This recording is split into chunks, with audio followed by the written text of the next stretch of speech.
नमस्कार, स्वागत है आप सभी का एजुकेशन मंत्रा में।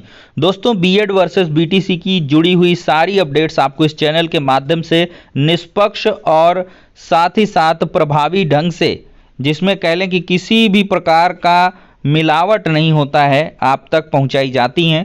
तो इसी क्रम में दोस्तों, आज की डेट में हम चर्चा करेंगे रिटन सबमिशन के बारे में और क्या कुछ लेटेस्ट अपडेट है बीएड वर्सेस बीटीसी में, इस पर भी हम नज़र डालेंगे। तो चलिए दोस्तों, वीडियो को शुरू करते हैं। तो यहाँ पर दोस्तों सुप्रीम कोर्ट का ये ऑफिशियल वेबसाइट है, वहाँ से ये चीज़ें कलेक्ट की गई हैं। प्रूफ ऑफ सर्विस देख सकते हैं, यहाँ पर रिटन सबमिशन, यहाँ पर कौशिक जी का है, आशीष भत्रा जी का है। तो ये सारे रिटन सबमिशन दोस्तों लग चुके हैं, आप लोग ऑफिशियल वेबसाइट पर विजिट कर सकते हैं।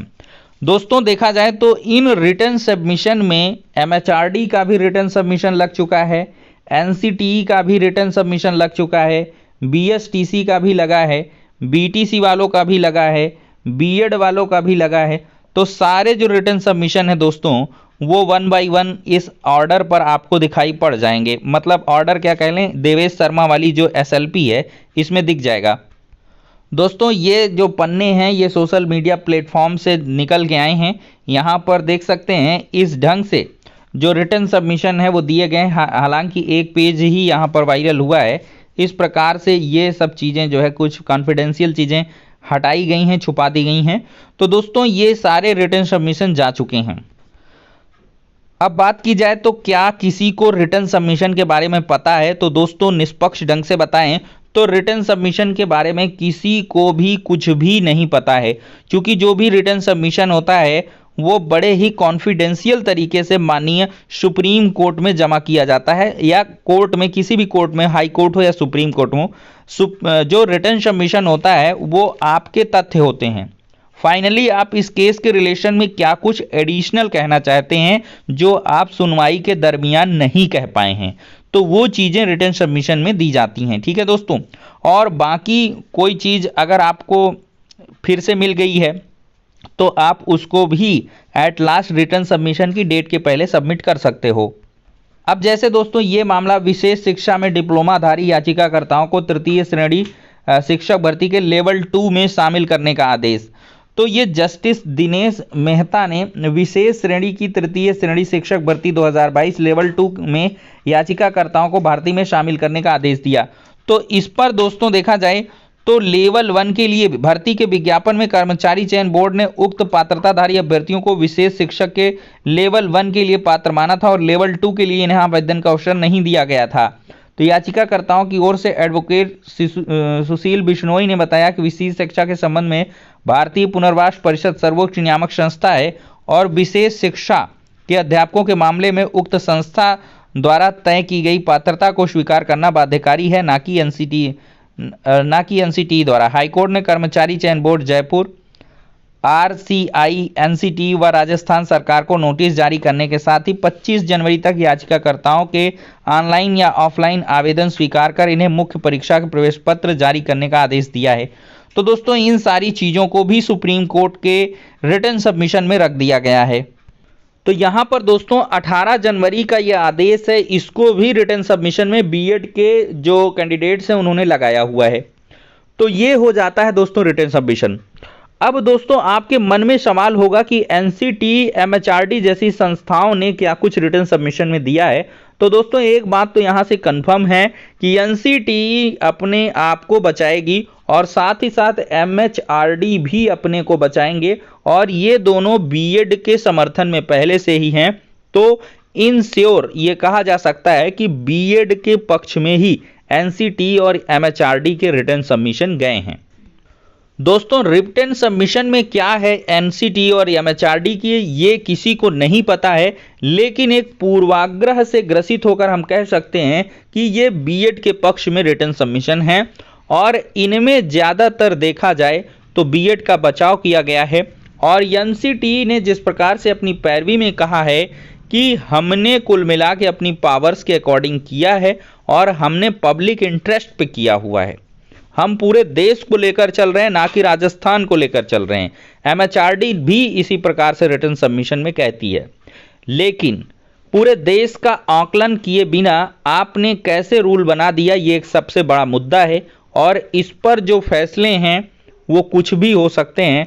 और दोस्तों देखा जाए तो बाजी रिटर्न सबमिशन के द्वारा पलट भी सकती है, क्योंकि राजस्थान हाईकोर्ट ने एक बार बीएड को बाहर कर दिया और फिर एक बार जो बीएड प्लस ब्रिज कोर्स है उनको अलाउ कर रहे हैं।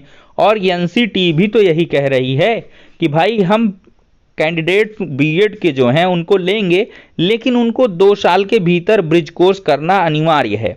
तो बीएड प्लस ब्रिज कोर्स को वो अलाउ कर रहे हैं प्राइमरी के अंदर, और आपने प्रथम दृष्टया उनको इनवैलिड कर दिया था। लेकिन जब ब्रिज कोर्स किए हुए बीएड कैंडिडेट्स का मामला गया तब आपने एनसीटी की गाइडलाइंस को बाध्यकारी माना और उसके आधार पर कर दिया कि ये एनसीटी का पॉलिसी मैटर है। तो ये कुल मिलाकर दोस्तों बहुत ही गूढ़ चीज़ें हैं। और अब दोस्तों फैसले की जो घड़ी है वो आ चुकी है।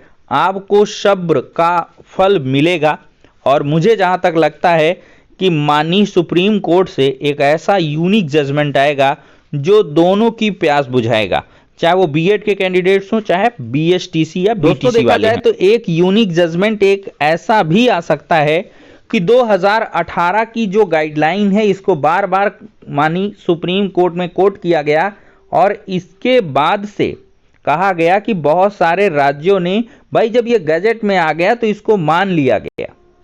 तो मे भी एनसीटी की गाइडलाइंस को रद्द कर दिया जाए या निरस्त कर दिया जाए और 2018 के बाद से ऑन जजमेंट डेट तक जो बीएड के कैंडिडेट हैं उनको अलाउड कर दिया जाए। मतलब 18 से 23 तक वाले, पिछले वाले या बाद वाले नहीं, सिर्फ इस डेट वाले, क्योंकि इन्होंने गाइडलाइंस को देख करके बीएड किया हुआ है।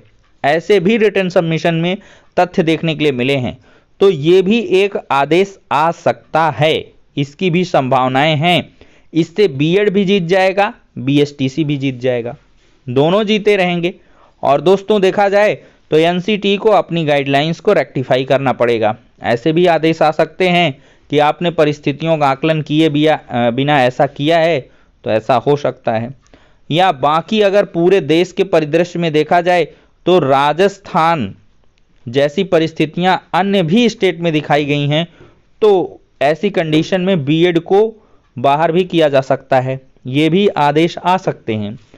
और बाकी देखा जाए तो राजस्थान स्पेसिफिक भी आपको आदेश देखने के लिए मिल सकता है कि राजस्थान में बीएसटीसी को अलाउड कर दिया जाए, बीएड को नहीं, और बाकी जगहों पर राज्य पर छोड़ दिया जाए।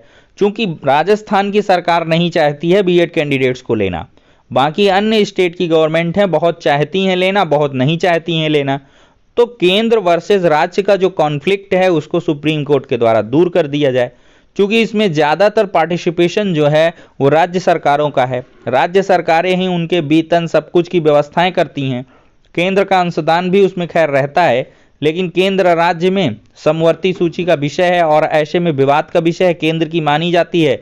लेकिन माननीय सुप्रीम कोर्ट के द्वारा भी कोई यूनिक जजमेंट के तहत ऐसा किया जा सकता है कि जो राज्य सरकारें चाहें वो हो सकता है।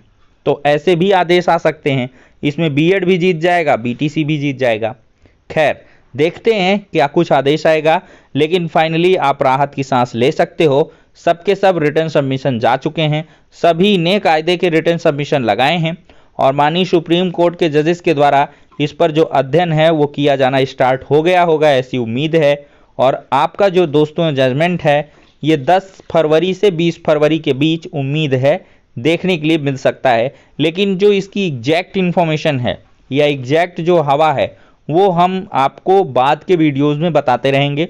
एडिशनल इन्फॉर्मेशन आती रहती, कोई ना कोई सोर्स हो जाता है जिसके माध्यम से एक अनुमान लग सकता है कि आ सकता है। और बाकी जब जजमेंट आना होगा तो ये देवेश शर्मा वाले का जो केस का स्टेटस है वो लग जाएगा, उसमें दिखा देता है। ठीक है, किसी कोर्ट में जब ये जो है लिस्टेड हो जाएगा मामला, मतलब कि उस दिन आदेश आ रहा है।